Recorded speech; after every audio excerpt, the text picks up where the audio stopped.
La Iglesia Presbiteriana Fundamentalista Bíblica presenta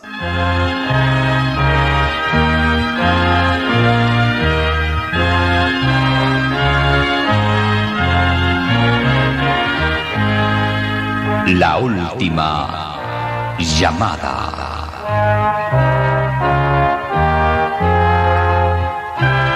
Un programa dedicado a quienes buscan la respuesta fundamental de su vida.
Oh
Pedro 2, 18 y 19.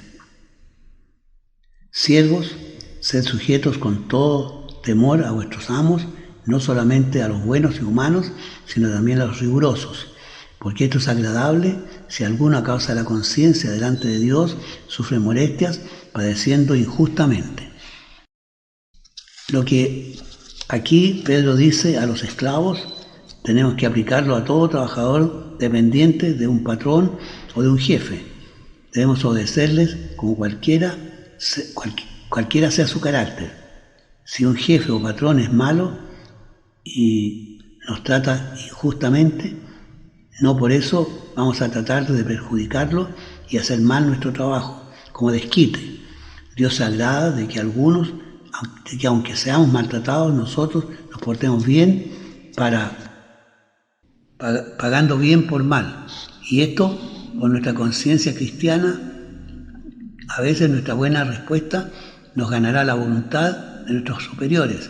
Y si no ocurre así, de todos modos será un testimonio del cambio que Dios obra en sus hijos. Amén.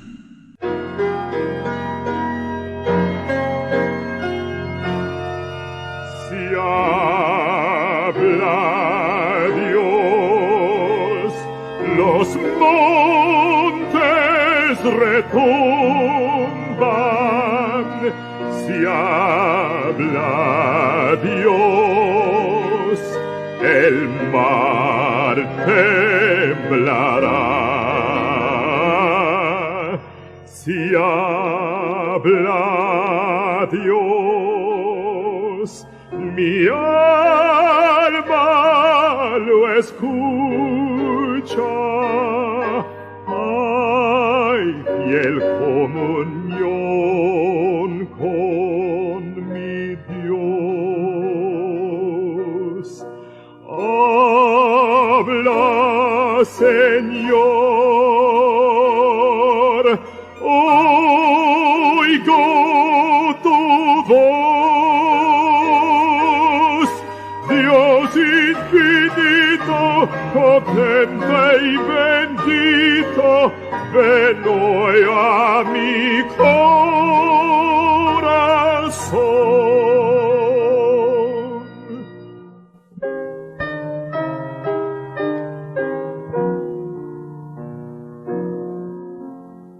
Si habla Dios, oírle yo debo.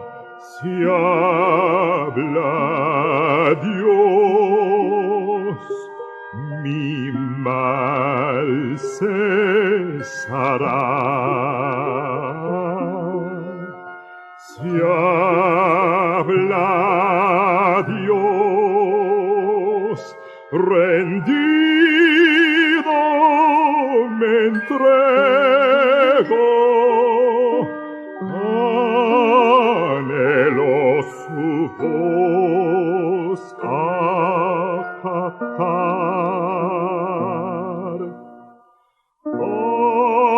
Habla, Señor, oigo tu voz, Dios infinito, potente y bendito, ven hoy a mi corazón.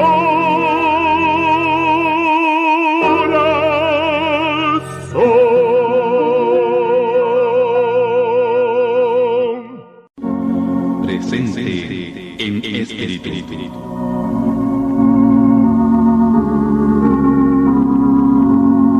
Empero yo os digo la verdad, os es necesario que yo vaya, porque si yo no fuese, el Consolador no vendría a vosotros, mas si yo fuere, os le enviaré. Y cuando él viniere, redarguirá al mundo de pecado, y de justicia, y de juicio. De pecado ciertamente, por cuanto no creen en mí, y de justicia, por cuanto voy al Padre, y no me veréis más, y de juicio, por cuanto el príncipe de este mundo es juzgado. Aún tengo muchas cosas que deciros, mas ahora no las podéis llevar. Pero cuando viniere aquel Espíritu de verdad, Él os guiará a toda verdad, porque no hablará de sí mismo, sino que hablará todo lo que oyere, y os hará saber todas las cosas que han de venir.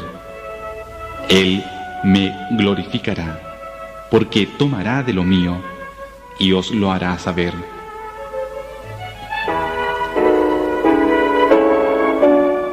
Y por cuanto sois hijos, Dios envió el Espíritu de su Hijo en vuestros corazones, el cual clama, Abba Padre. Durante las últimas etapas de la Segunda Guerra Mundial, el general Douglas MacArthur mantuvo una promesa que había hecho al pueblo de Filipinas cuando se vio obligado a abandonar las islas en 1942. Volvió con las tropas suficientes para ayudar a los filipinos a reconquistar su país. Agradecidos por su ayuda, cuando todo lo había parecido perdido, el gobierno de Manila ordenó a sus ejércitos que iniciaran una tradición de llamar el nombre de MacArthur cada vez que se pasaba lista a las formaciones. Cada compañía allí designaba a un oficial que respondía así: presente en espíritu.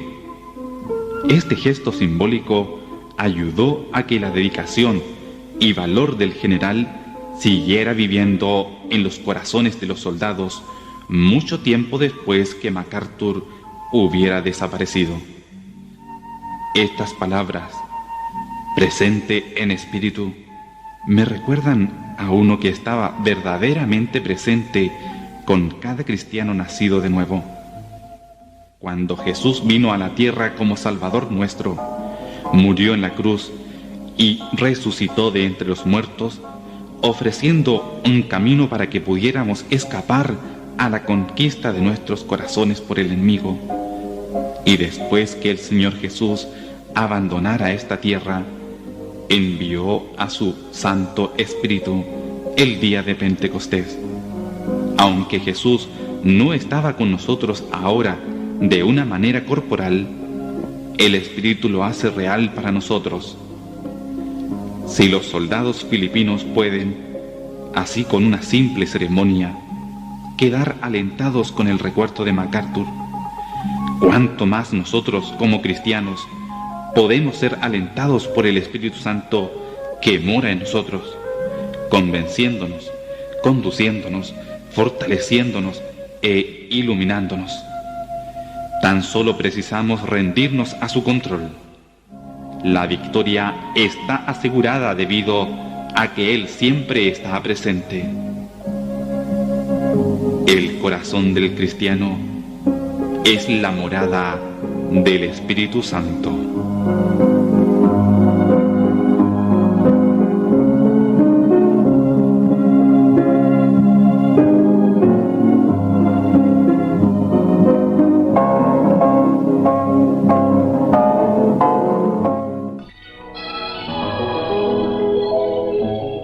Escuchemos un mensaje de la Palabra de Dios.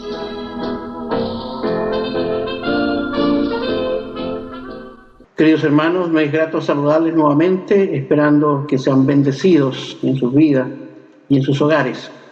Quiero en esta oportunidad meditar en la palabra del Señor y he escogido el profeta Isaías, el capítulo 26 y versículo 3 para meditar en él. Y he titulado el mensaje de hoy, Solo Dios da paz al alma.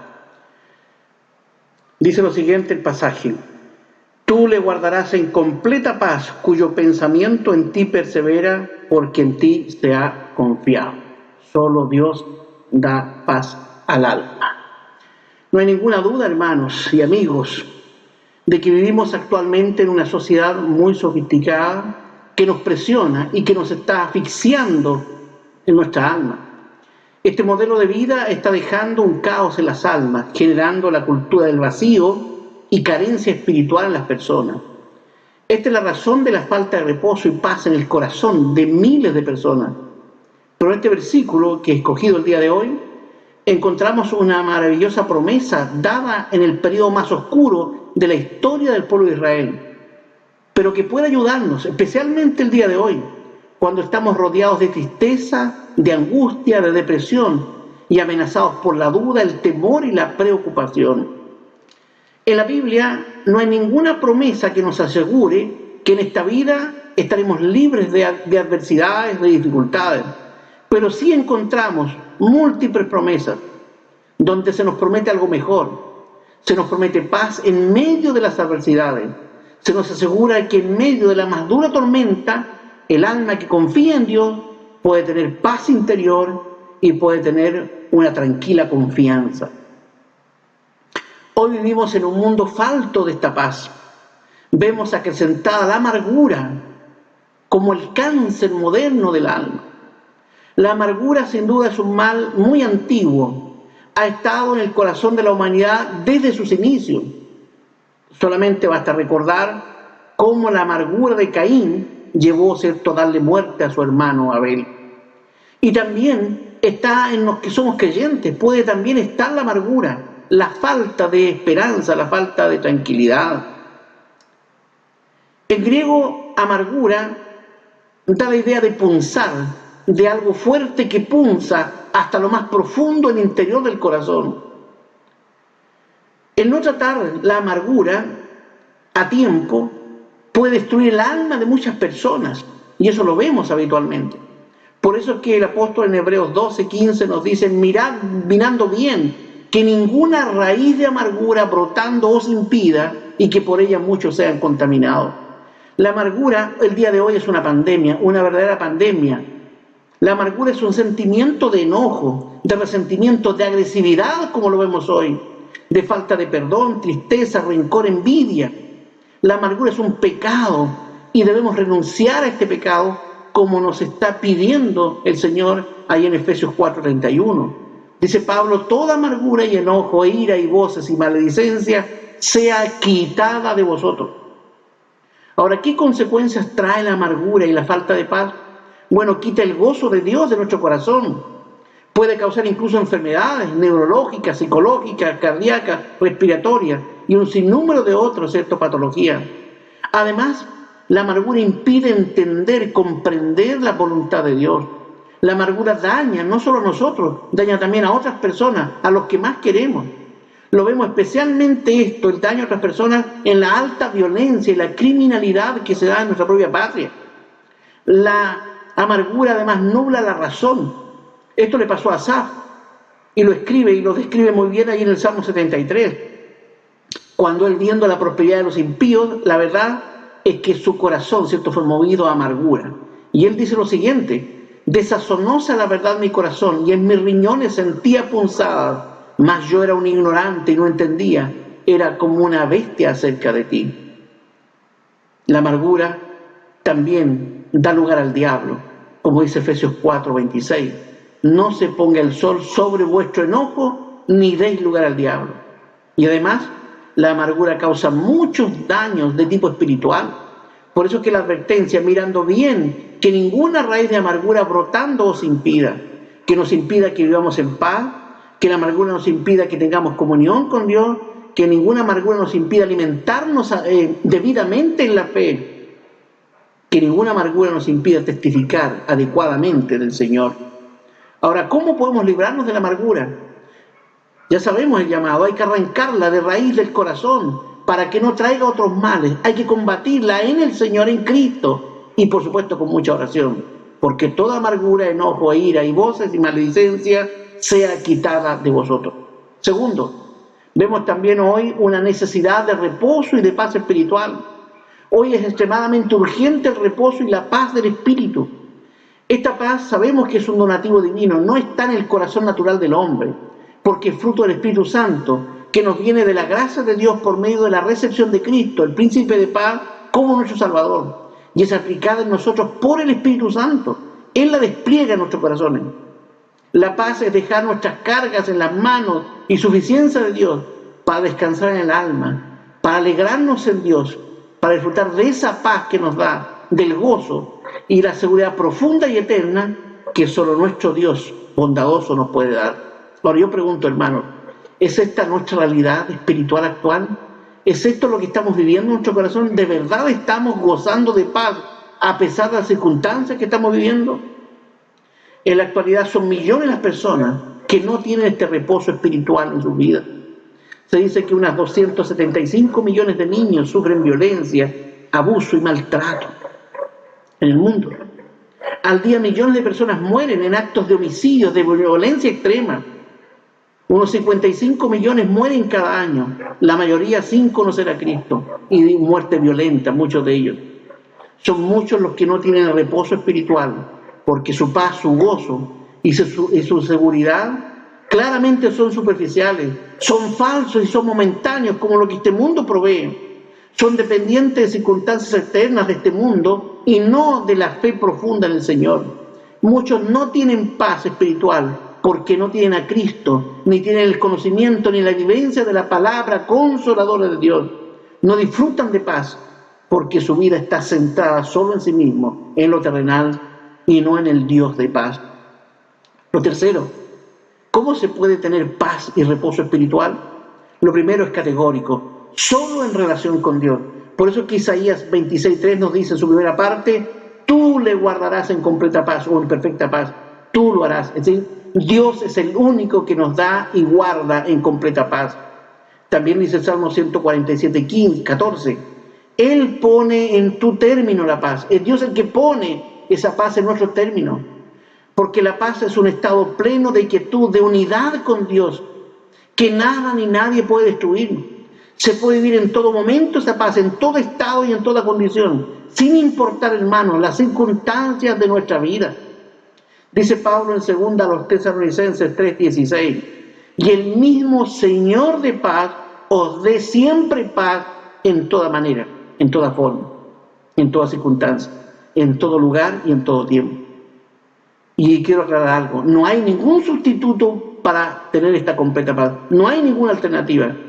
Por eso es que Dios llama a la paz que nos da perfecta paz, completa paz. Ahora, en este sentido, ¿por qué la llama perfecta paz? Es perfecta en cualidad, por la clase de paz que es. No es esta una paz psicológica, no es una paz política, ¿cierto?, a través de alguna firma de tratado, ni es una paz social, ni aún religiosa. Es su perfecta paz, es su shalom, esta quietud del alma. Es perfecta también en cantidad, porque es suficiente y es exacta para nuestras necesidades. Está apropiada y adecuada a nuestras necesidades personales. Por eso es que originalmente dice paz, paz, es decir, es doble paz. Es paz con Dios y es también la paz de Dios en nuestro interior, en nuestro corazón. Es perfecta esta paz también en su constancia, porque es permanente, no es intermitente, es completa y es perfecta paz, como nos dice aquí el pasaje. Además, esta paz nos viene en Jesucristo. La Biblia dice que no hay paz para los impíos. Nosotros éramos enemigos de Dios, dirigiéndonos a condenación eterna, pero en Cristo fuimos rescatados y redimidos. Dios nos trajo a una nueva relación con Él, como dice Pablo en Efesios 2:14, porque Él es nuestra paz, Cristo, que de ambos estos pueblos hizo uno, derribando la pared intermedia de separación. O como confirma Pablo en Romanos 5:1, justificados pues por la fe, tenemos paz para con Dios por medio de nuestro Señor Jesucristo. Agrega Job 22:21, amístate ahora con Él y tendrás paz, y por ello te vendrá bien. Así que Cristo es nuestra paz, como lo anticipa ahí proféticamente Isaías 53:5, mas Él, Cristo, fue herido por nuestras rebeliones, molido por nuestros pecados, el castigo de nuestra paz fue sobre Él, y por su llaga fuimos curados. Cristo mismo ofrece esta paz, esta que ganó con su sacrificio. Juan 14:27 dice, la paz os dejo, mi paz os doy, no como el mundo la da, yo os la doy. No se turbe vuestro corazón, ni tenga miedo. Así que Cristo es la fuente de nuestra paz interior, como lo confirma ahí en Juan 16:33. Estas cosas os he hablado para que en mí tengáis paz. En el mundo tendréis aflicción, mas confiad, yo he vencido al mundo. Así que nuestra paz con Dios está anclada y asegurada en la persona de nuestro Señor Jesucristo. Esta paz también nos viene por la obediencia a la palabra de Dios. Millones hoy no tienen paz espiritual porque no creen a la palabra del Señor, porque han renunciado a la palabra escrita, a la revelación de Dios.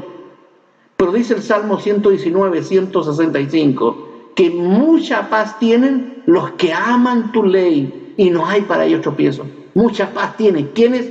Los que aman la ley del Señor.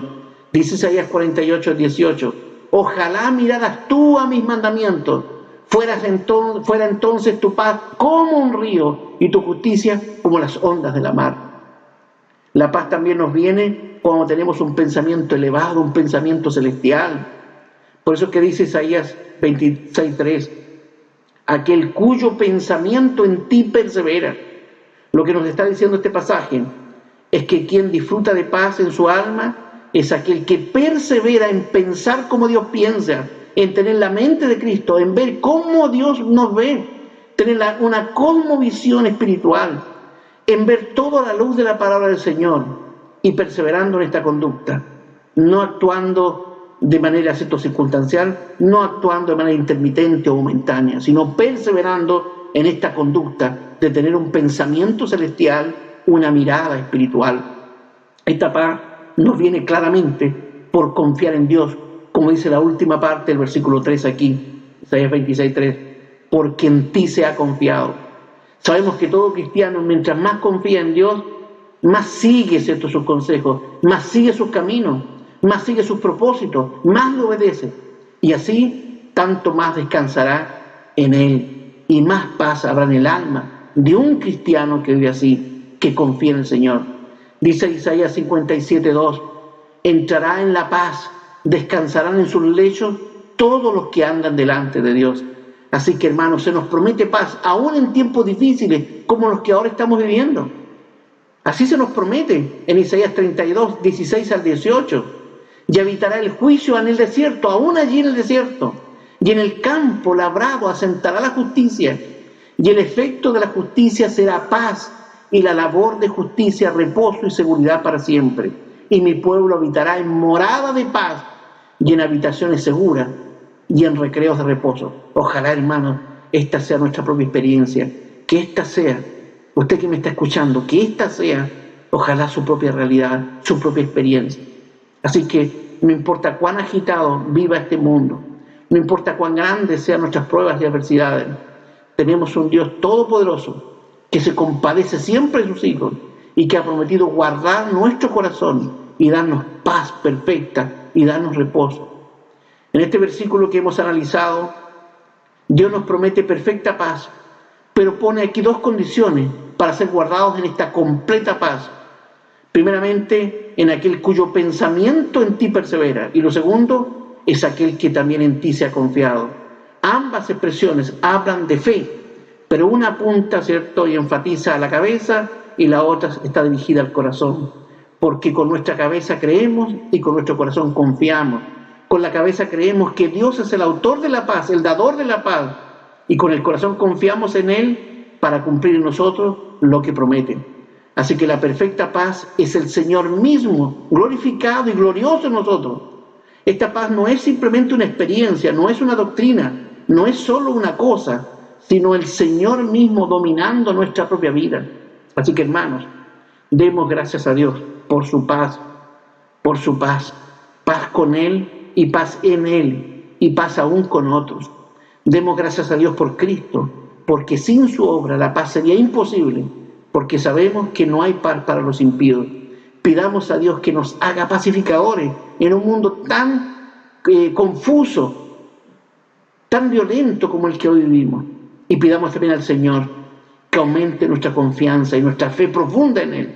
Y pidámosle que guarde nuestro corazón en completa y en perfecta paz. Y usted, querido amigo, querida amiga, que no es un hijo de Dios, que nunca ha entregado su vida al Señor, que no ha confesado sus pecados, que no ha creído en Cristo y que está agobiado por la amargura y la desesperanza, que no encuentra paz en lo ilusorio, en lo transitorio de este mundo.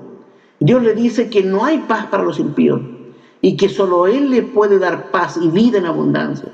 Yo le llamo a que venga a Él, a que venga a Cristo, que ponga sus pecados sobre la cruz de Cristo y desde allí brotará la perfecta paz para su alma. Dios le bendiga. Hemos presentado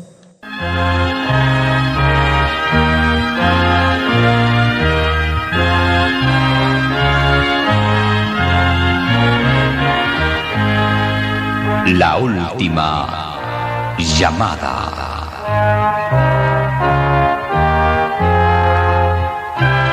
Un programa dedicado a quienes buscan la respuesta fundamental de su vida.